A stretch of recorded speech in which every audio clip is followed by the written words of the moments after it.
Restoring Men in History, a fantastic one today. Important to American history, important to men who want to stand, manly virtues, company, human nature, all at play in the Boston Tea Party.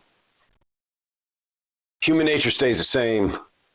Some men and companies still want more power, money, control over you. Boston Tea Party, why is it significant? East India Company. What effect did they have? MassHistory.org has this history laid out in the facts. Of course, I've read many accounts, so I kind of know it. But to give you a source, MassHistory.org has all of these facts, and we're going to read a little bit from their facts. Here's their version based on primary sources. That's why I like it, MassHistory.org. In April 1770, this is a great event in history that still is important to men and women today. If you like this video, please like, comment, subscribe, and hit that notification button. In April 1770, Parliament rescinded the townshend duties on 4 of the 5 commodities that had been taxed. The duty on one remained in force. Guess which one it was? People liked it a lot. Tea. So the patriots were pretty upset by this. They sought to shore up the sagging efforts to boycott tea by going right to whom? To the Merchants Non-Importation Act and saying, don't import it. Then people can't buy it. They also went to the citizenry, you guys, us, and said, don't consume it, non-consumption. Don't buy it, right? If you don't import it and you don't buy it, that's going to break the British, right? That was the theory. But what happened? People still loved their tea like they love Starbucks today. I guess hard to give up Starbucks. And their resolve weakened, the article says. They're the primary source. So, look, we must have resolve as voters to affect change. As men, we must be able to sacrifice. Think about never watching Disney again, right? Or whatever it is. A delay of gratification for what? Love of country, love of friendship. Going on, in the spring of 1773, the East India Company had a large amount of surplus tea on hand. Now, let's stop here for a second. East India Company is a very important figure. And think today about large companies that would impede, because this has relevance today, and how government and business intersects, and how they both benefit and both parties end up enriching themselves with more power and more money. The government officials, politicians, and certain companies. Think of one big one. Possible, it seems like, BlackRock, maybe? Anyway, Mark Cartwright, History.org, WorldHistory.org writes this. The English East India Company, EIC, or later EEIC, to become the British East India Company. Now, this is a very famous company. I mentioned it before. Founded in 1600 as a trading company.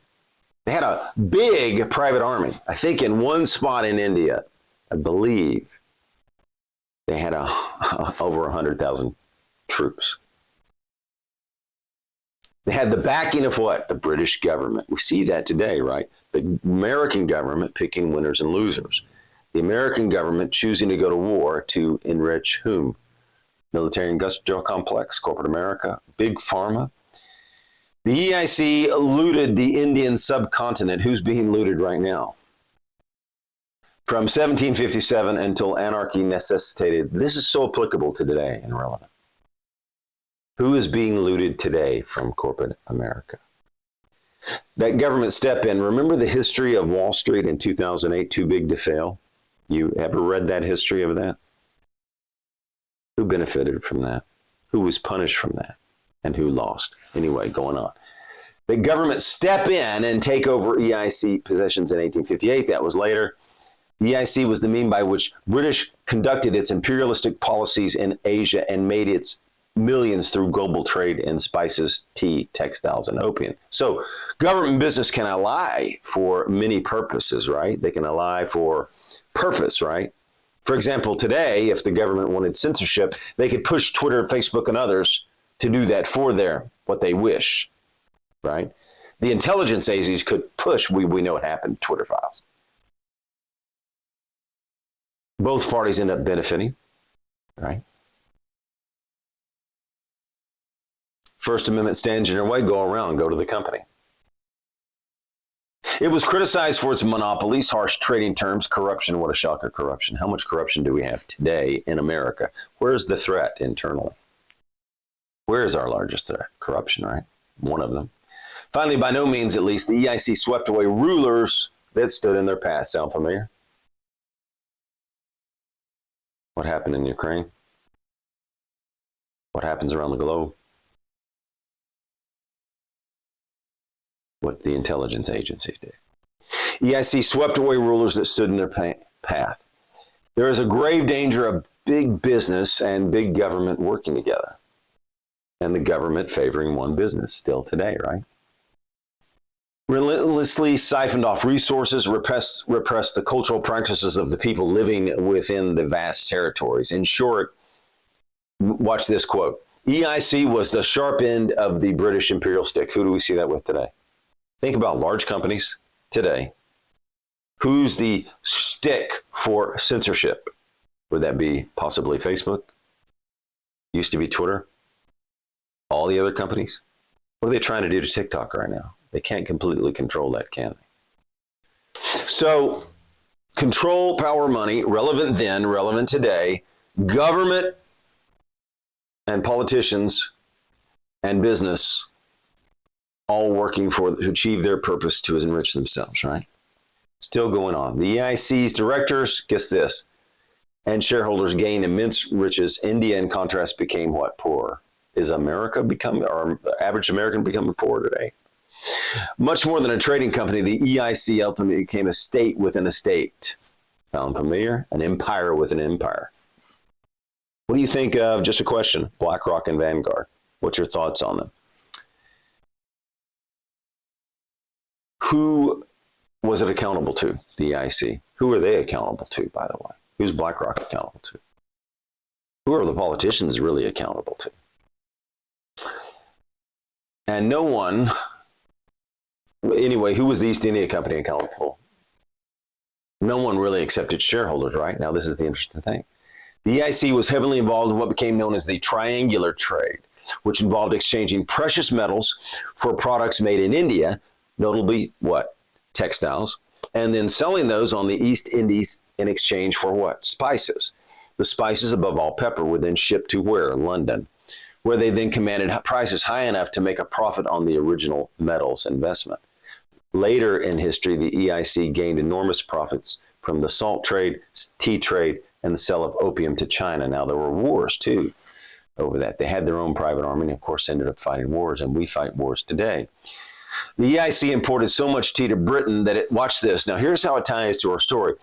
The EIC imported so much tea to Britain that it switched from being an expensive commodity to a drink cheaper than locally made beer. Here comes the problem. Helped by cheap sugar imports from slave plantations in the Caribbean, the British became a nation of what?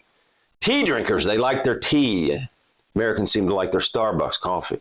The trend seemed to spread to the colonies in North America so much that when they had to pay tax on EIC tea imports, it caused back to the Boston Tea Party, which then escalated into what? Revolution. Apart from religion, this is a good quote, the interest of the EIC and the British government were becoming as one. Now you see that in today, right?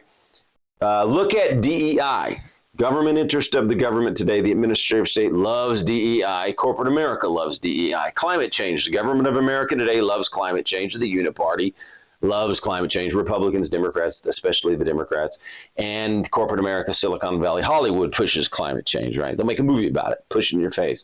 So what about BlackRock, Vanguard? They love DEI, right? They love climate change. Going to punish you if you don't follow them, right? Wall Street.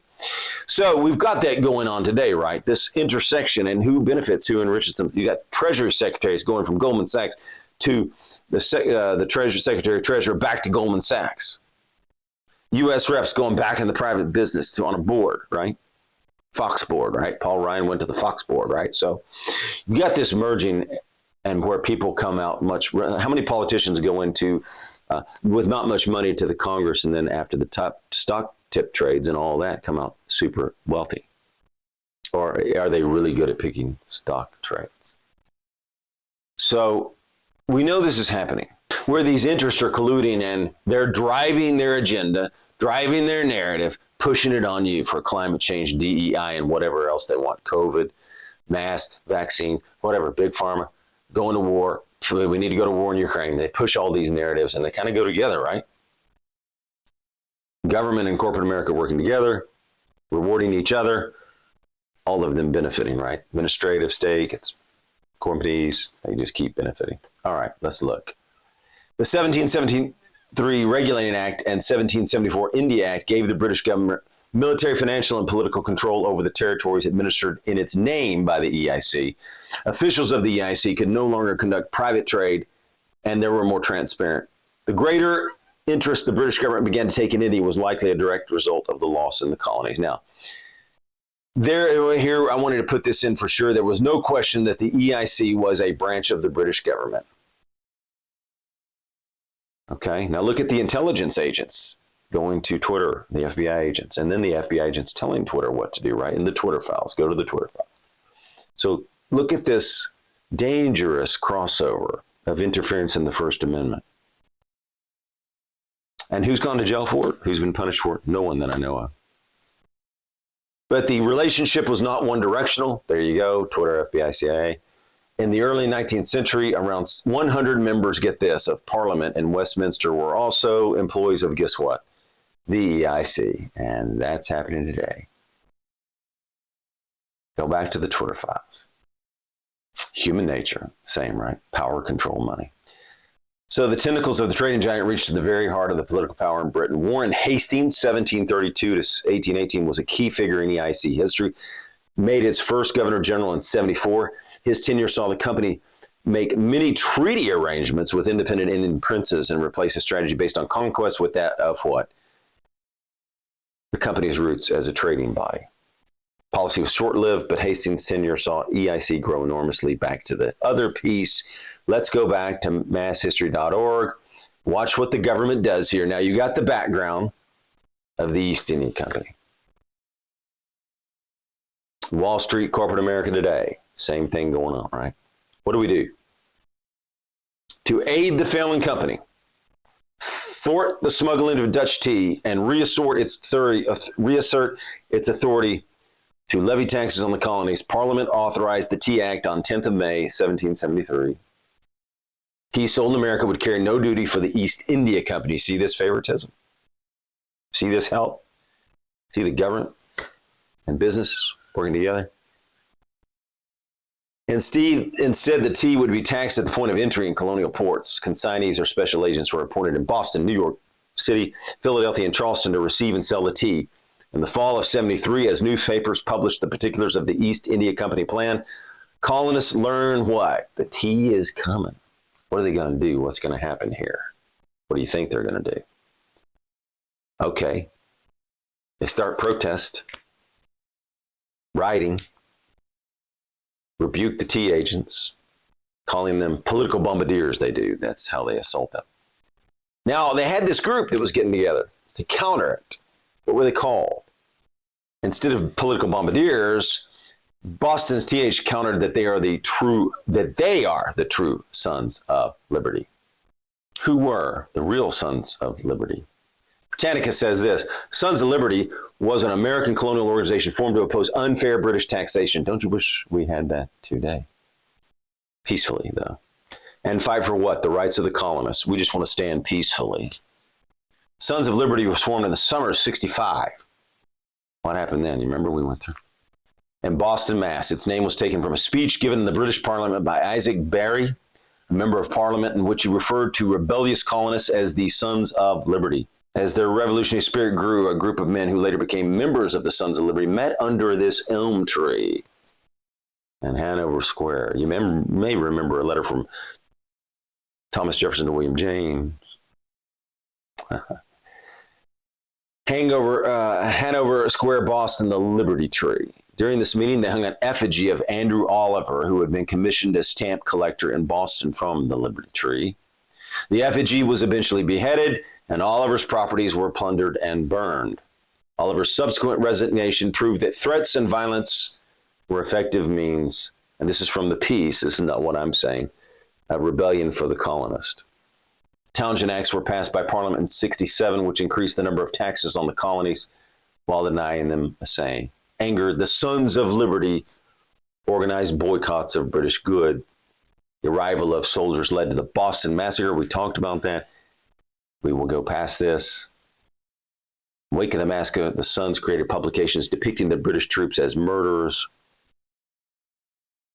Demonstrating its decided disagreement, a patriot mob storms Richard Clark's King Street on November 3rd. Boston's consignees petitioned the government to safeguard the tea once it arrives, but with British forces confined to Castle William. Since what? The events of the Boston Massacre. See how these go together? So Boston Massacre happened, and now you've got this set up. And remember, Sam Adams drove the propaganda. Hutchinson is powerless to oblige. The streets belong to the what? Opposition. On Sunday, 28 November, the Dartmouth, carrying 114 chests of tea, arrives in Boston Harbor. Meeting open to all Bostonians and anyone from neighboring towns who chooses to attend. A group identified as the Body is called at Faneuil Hall. I don't know if that's the correct pronunciation. When the crowd swells, it adjourns to Old South Meeting House. The Body speaks, demanding that the tea be returned. Send it back. The assembly appoints a watch of 25 men to guard that wharf, make sure the tea never gets in. From Philadelphia and New York, news arrives that anyone attempting to land the tea in those ports should beware an unwelcome visit. Send in a warning shot. By 2nd December, consignees have resigned in 3 port towns. They've resigned. Consignees have resigned in 3 port towns, and the taunt goes forth. Will you shrink at Boston? What will happen? Will Boston come through or shrink? By 15th December, the Eleanor and the Beaver, also both laden with tea, arrive at Griffin's Wharf. The law is clear. If the duty on the Dartmouth tea is not paid by 17th December, the customs officer is authorized to seize that ship and its cargo, the governor. The ship's owners and the tea consignees all refuse to return the tea to England. Voting at a 16th December meeting at Old South, the Body resolves to prevent the East India tea from being landed, stored, sold, or consumed. They're going to stop this. Not going to happen. These men have conviction, these men. At the conclusion of the meeting, the crowd streams out on the street, chasing 30 to 60 men dressed as Indians down Griffin's Wharf. And what John Adams calls an intrepid exertion of popular power, the men proceed to do what? Dump 342 chests of tea into the sea. It's a memorable American moment where American patriots stood and took action. They were upset, and they took action. Governor Hutchinson is incensed, calling the dumping of the tea high treason. Energized by their victory, boisterous patriots urge Bostonians, what? Keep up what? Keep up the courage. Keep up the courage. When the news of the event arrives there, New York celebrates Boston's Indians, as does Philadelphia. Boston, once suspect, is now praised for its steadfast opposition to tyrannical English policies. They stood, didn't they? Not all, however, applaud the destruction of the tea. Later designated the Boston Tea Party. At the end of January, the town of Marshfield urges good and loyal subjects to speak up against the Boston's unlawful act. Speak up. Again, in April, another episode raises questions whether perpetrators of good Indians are bad Indians. In February, the tea ship captains arrive in England and are summoned to testify before the Privy Council. Since they are not able to identify individuals responsible for the destruction of the tea, the government decides to punish the entire town of Boston. Until, watch who they're doing it for. Till the East India Company is reimbursed. That's why we took the time to go through it. Or it's lost. The Port of Boston will be closed. And guess what? This led to what? The intolerable landing and the coercive acts, which led to what else? Action to action to reaction to action. That led to the First Continental Congress and later revolution. From these men taking action, then the British Parliament passes the coercive laws. What were those? We'll go into them one day, not today. These men cared about a free market. They cared about being able to compete. They didn't want the British dictating and dominating them. They wanted liberty and free trade, economic interest, self-rule. Not the East India Company being able to determine their lives. So, by the way, Britannica went on to say the Sons of Liberty, and that was from Britannicon, the Sons of Liberty, disbanded about 1783 with the end of the Revolutionary War. What was their goal? Freedom, ladies and gentlemen. Freedom from British oppression. What if we stood up peacefully like that today? Their effect, the Sons of Liberty, on the American Revolution is undeniable, Britannica says. Liberty had won. They had accomplished their purpose. We want limited government, free markets. Manly virtue of courage took place here, taking the initiative. Many manly virtues at play. Standing, being able to sacrifice, being able to risk your life. Sam Adams and these men risked their life. Sam Adams and these men had courage. And that's what it takes if you want to hold on to freedom, courage. So here's to Sam Adams and the men who stood, and here's to the next men who stand peacefully for freedom. Thank you. If you like this video, please like, comment, subscribe, and hit that notification button.